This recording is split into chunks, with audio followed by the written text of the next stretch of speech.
নমস্কার, আমার আপনজনেরা রুদ্রবার্তায় আপনাদের সকলকে স্বাগত জানাই। আমি রুদ্রপ্রসাদ ব্যানার্জি। গতকাল রাতে যখন সবাই মিলে মহিলারা, বাংলার বুকে মহিলারা এবং দেশের বিভিন্ন প্রান্তে বহু মহিলাই রাত জাগার একটা কার্যক্রমের মধ্যে অংশগ্রহণ করলো, যখন গোটা দেশের নজর ছিল, গোটা দেশ বলবো কেন, গোটা বিশ্বের নজর ছিল যে বাংলার বুকে মহিলারা ঠিক কোন জায়গায় নিয়ে যাচ্ছে। বাংলার বুকে 1000 টাকা 1200 টাকার এই লোভের মধ্যে আটকে আছে মহিলারা, নাকি প্রতিবাদে মুখর হচ্ছে, এটা দেখার জন্য যখন গোটা বিশ্ব তাকিয়েছিল, ঠিক সেই মুহূর্তে নারকীয় কাণ্ড আরো একটা ঘটে গেল আরজি করে। আপনারা জানেন আরজি করে কিভাবে নারকীয় কাণ্ড হয়েছিল, কিভাবে নারকীয়ভাবে ধর্ষণ এবং তারপরে খুন করা হয়েছিল আমাদের বাড়ির একটি ছোট্ট বোনকে, যার স্বপ্ন ছিল বড় ডাক্তার হয়ে যাবেন তিনি। ডাক্তারি তিনি করতেন এবং তিনি সেখান থেকে কত মানুষকে সেবা দিতে পারতেন, কিন্তু তার সব স্বপ্ন, তার মা বাবার সমস্ত স্বপ্নকে টুকরো টুকরো করে দিয়েছে কিছু নরপিশাচ, এবং তারা ধর্ষণ করে হত্যা করেছে। হত্যা করে ধর্ষণ করেছে নাকি ধর্ষণ করে হত্যা করেছে, এটাও এখন অনেকের মনের মধ্যে চিন্তা রয়েছে। কি হয়েছে না হয়েছে আমরা হয়তো পরে জানতে পারবো, কিন্তু প্রশ্ন হচ্ছে একটাই, সেটা হচ্ছে এর পরে যখন গোটা দেশ এই আরজি করে ডাক্তার মৃত্যুর ঘটনায় যখন সবাই রাস্তায় নামছে, ঠিক সেই মুহূর্তে আরজি কর হসপিটালে রাত্রিবেলা আক্রমণ শানালো কারা। আজকে 15ই আগস্টের দিন, অর্থাৎ স্বাধীনতা দিবস। সেই স্বাধীনতা দিবসের দিনে আমি কোথায় যেন বুকের মধ্যে একটা ব্যথা অনুভব করছি। এই কোন জায়গায় আমরা আস্তে আস্তে যাচ্ছি, যে পশ্চিমবঙ্গ বা যে বাংলা বা যে বাঙালিরা একদিন গর্ব করত, অহংকার করত, সেই বাংলার জায়গা আজকে কোথায় যাচ্ছে। আরজি কর হসপিটালে এই ব্রুটাল খুন, রেপ, খুন, এটা যেরকম ভাবে নাড়া দিয়েছিল, ঠিক সেইভাবে আরো একবার যেন নাড়া দিয়ে উঠেছে গোটা দেশকে, যে এটা কি হচ্ছে, এখানে কি কোনো আইনের শাসন আছে। গতকাল রাত্রের ঘটনা যেটা আমরা টিভির পর্দায় দেখেছি এবং সোশ্যাল মিডিয়া এখন খুব ভাইরাল। আজকে বিরোধী দলনেতা শুভেন্দু অধিকারী তিনি একটি পোস্ট করেছেন এবং যে পোস্টটাও কিন্তু ভাইরাল হয়ে গেছে, যে তিনি এক্স হ্যান্ডেলে পোস্ট করে বলেছেন গতকাল রাত্রে আরজি কর হসপিটালে কিভাবে আক্রমণ নেমে এসছে, এবং এই আক্রমণ নামার পেছনে টিএমসি গুন্স আছে, অর্থাৎ তৃণমূল কংগ্রেসের দুষ্কৃতিকারী বা গুন্ডারা কাজে লেগেছে, এই কথা তিনি বলছেন। আপনারা সেই ভিডিওগুলো যদি দেখেন, দেখবেন কিভাবে আক্রমণ নেমে এসছে। আতঙ্কে ভয় নার্স এবং লেডি ডাক্তাররা ছোটাছুটি করেছেন যে তারা কি করবেন।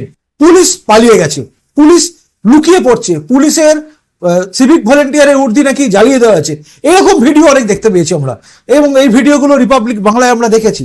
এরকম প্রচুর ভিডিও আমরা দেখতে পেয়েছি। আর আজকে আপনি দেখুন যে কিভাবে অত্যাচার চলছিল, কিভাবে আক্রমণ চলছিল, আপনি পাশে দেখতে পাচ্ছেন যে কিভাবে নেমে পড়েছে, হুড়ুড় করে সব নেমে পড়েছে, নেমে পড়ে আক্রমণ করছে। আসলে আন্দোলনকারীর ছদ্মবেশে এরা কারা? প্রশ্ন অনেকগুলো জানেন মাথার মধ্যে ঘুরপাক খাচ্ছে। এক তো এই জঘন্য হত্যাকাণ্ডের তদন্ত কখন হবে, কবে শেষ হবে, এটা নিয়ে আমাদের চিন্তা আছে। শুধুমাত্র সঞ্জয় রায় জড়িত নাকি সঞ্জয় রায় সেই বলির বখরা, তার সঙ্গে সঙ্গে আরো অনেকে আছে, এইগুলো আমাদের মনের মধ্যে প্রশ্ন রয়েছে, কারণ এর পেছনে কি আছে। আবার আমাদের অবাক লাগছে যখন বিনীত গোয়েল, অর্থাৎ কি বলবো, কি বলা যায় যেন, তার কিছু আছে, ক্যালকাটা পুলিশের যিনি কমিশনার, পুলিশ কমিশনার, তিনি যখন বলেন মিডিয়াই হচ্ছে এর জন্য দায়ী, তখন কিন্তু ভয় লাগে যে মিডিয়ার জন্য এগুলো প্ররোচনা হচ্ছে। এক তো তিনি বাংলায় বলেন না, তিনি ইংরেজিতে বলছেন, তার উপর তিনি যা বলছেন তার তর্জমা করলে দাঁড়ায় যে মিডিয়া এখানে বেশি অপপ্রচার করে দিচ্ছে। দেখুন, কিছু কিছু মিডিয়া তো অপপ্রচার করেছেই, এটা তো অস্বীকার করে লাভ নেই। যারা বলে দিয়েছেন যে এর মধ্যে তৃণমূল কোনোভাবে জড়িত নেই, এই যারা বলছেন তারা অপপ্রচার করছেনই, কিন্তু যারা বলছেন ঘটনাগুলো কি, তারা কি অপপ্রচার করছেন? বিনীত গোয়েল একটু বাংলায় বললে ভালো হতো, কিন্তু বাংলা তিনি বলতে পারেন কি পারেন আমি জানি না। তার উচিত কিন্তু পরিষ্কারভাবে বাংলায় বলা, কারণ বাংলার জনগণ বাংলায় শুনতে চায়। মমতা বন্দ্যোপাধ্যায় কথায় কথায় বাংলা বাংলা বলেন, আর তার বাংলার এই রাজ্যে একজন বাঙালি কমিশনার, পুলিশ কমিশনার হলে ভালো হতো।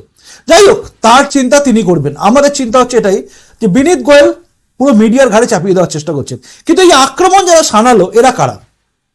অনেক সময় দেখা যাচ্ছে অনেকে বলছেন যে আসল জায়গা, অর্থাৎ যেখানে হচ্ছে ক্রাইম স্পট, সেটাকে নাকি ডিস্ট্রয় করা হয়েছে, কিন্তু আমাদের কাছে যা খবর বা যা জানা যাচ্ছে বা যা বোঝা যাচ্ছে ওখানে কিচ্ছু হয়নি, অর্থাৎ ওখানে অবধি যায়নি, কিন্তু আক্রমণকারীরা ওখানে ওঠার চেষ্টা করেছিল বলে এটাও অভিযোগ, অর্থাৎ তারা সেখানেও যেতে চাইছে। আর এখানেই প্রশ্ন উঠছে এরা কারা? অনেক ভিডিও পাওয়া যাচ্ছে, কোনটা ভিডিও সত্যি কোনটা মিথ্যে আমরা জানি না, তাই সেই সত্যি অসত্যের মাঝে গিয়ে আমি যাচ্ছি না। আমি সেরকম ভিডিও দেখাচ্ছি না যেখানে দেখা যাচ্ছে যে কেউ বা কারা পেছন দিয়ে ওঠার চেষ্টা করছে, এই ভিডিও আমি দেখাচ্ছি না, কারণ এটা কোথাকার ভিডিও তাও জানি না।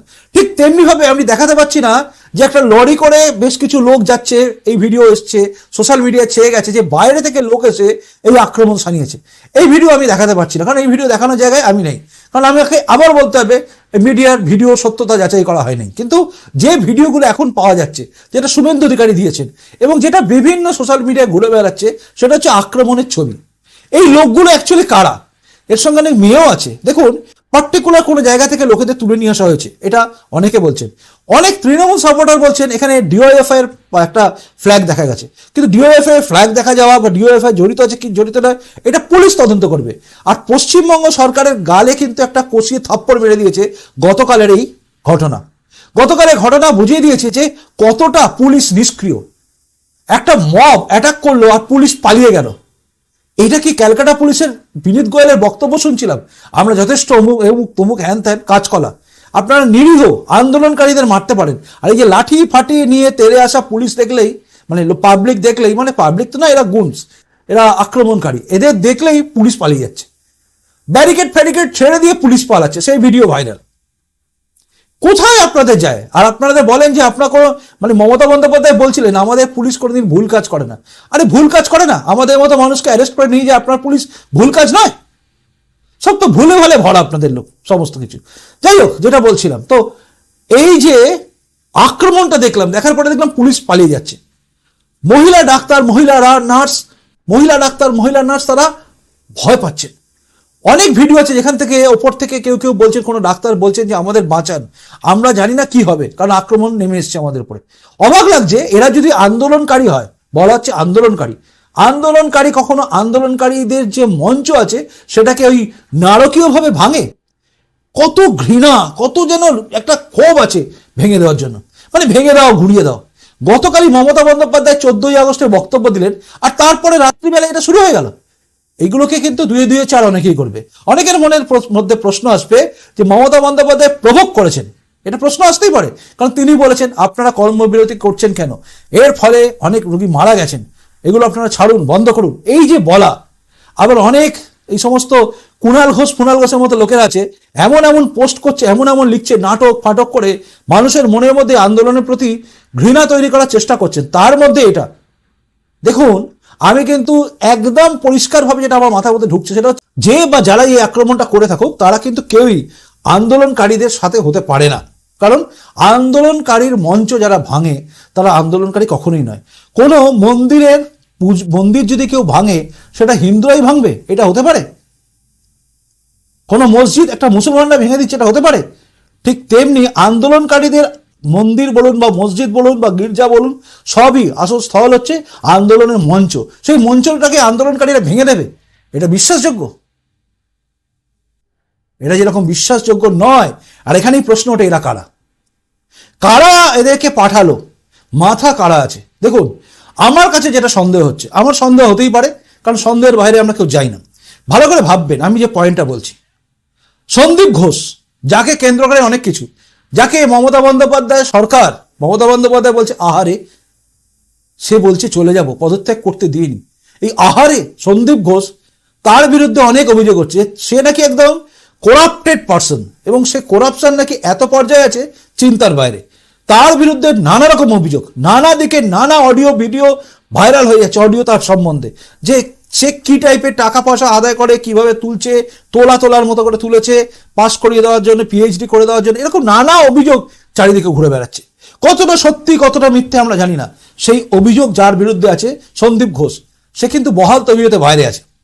তার লোক গিয়ে এটাকে এভিডেন্সগুলোকে নষ্ট করার চেষ্টা করেনি তো? এই প্রশ্নটাও কিন্তু অনেকের মাথার মধ্যে আসবে, যেমন আমার মাথার মধ্যে এসছে। কারণ আমি যদি সন্দীপ ঘোষের জায়গায় হতাম এবং আমি যদি দুষ্কৃতিকারী হতাম, মানে আমার যদি এই পুরোটার মধ্যে আমার ব্রেন থাকতো, তাহলে আমি কি করতাম? এভিডেন্স যেগুলো সিবিআই ঢুকে পড়েছে, আমি সেই রাত্রে গিয়ে সেগুলোকে নষ্ট করার চেষ্টা করছি। কারণ সিবিআই এরপরে আর অনেক কিছু পাবে না। যেমন ধরুন সিসিটিভি ফুটেজ যেগুলো পাওয়া যেত এমার্জেন্সি রুম থেকে শুরু করে সব জায়গায়, এন্ট্রান্স পথ, সেগুলো কি রেখেছে? এই প্রশ্নটা উঠছে। হার্ড ডিস্ক চুরি করে নেওয়া, এখানে প্রশ্ন হচ্ছে যে কি হচ্ছে আসলে? কলকাতা পুলিশ তদন্তের স্বার্থে হার্ড ডিস্কগুলো নিয়ে গেছে কিনা আমরা জানি না, কারণ এটা আমরা আগ বাড়িয়ে বলতে পারি না, কারণ তদন্তের স্বার্থে সমস্ত কিছু তারা নিয়ে যায়। আর এটা করবে না বলে আমার বিশ্বাস নেই, আমার মনে হয় করেছে, কারণ তারা নিয়েও গেছে। তারপরেও ভাঙচুর, তারপরেও আক্রমণ, এটা কেন? দুটো কারণ হতে পারে। এক হচ্ছে একদম সরকারকে বদনাম করার জন্য, আর দুই হচ্ছে এভিডেন্স নষ্ট করার জন্য। একদিকে তৃণমূলের বিরুদ্ধে বা তৃণমূল সরকারের বিরুদ্ধে শুভেন্দু অধিকারী কিন্তু পরিষ্কার অভিযোগ তুলে দিয়েছেন যে এটা সম্পূর্ণভাবে তৃণমূলে গুন্ডারা করেছে, আর যেটা অনেকেরই মনে হচ্ছে, হওয়া স্বাভাবিক। আরেকটা হচ্ছে যারা এখানে বা যারা এই সমস্ত ক্ষেত্রে জড়িত, মানে আমি বলতে পারছি না সন্দীপ ঘোষ বা অন্য কেউ, যে কোনো পার্টি যারা সঞ্জয় রায়ের সঙ্গে ছিল বা যারা এই কাজগুলো করিয়েছে, যারা নৃশংসভাবে হত্যা করেছে, খুন করেছে, ধর্ষণ করেছে, যারা যারা জড়িত, তারা নিজেদের বাঁচার জন্য লোক ফিট করে এগুলো করেনি তো। দেখুন, কে কাদের ভাড়া করে কোথা থেকে নিয়ে এসছে, আন্দোলনের ফাঁকে কাদের ঢুকিয়ে দিয়েছে, কারা ভাঙচুর করেছে, এগুলো দেখার ব্যাপার আছে।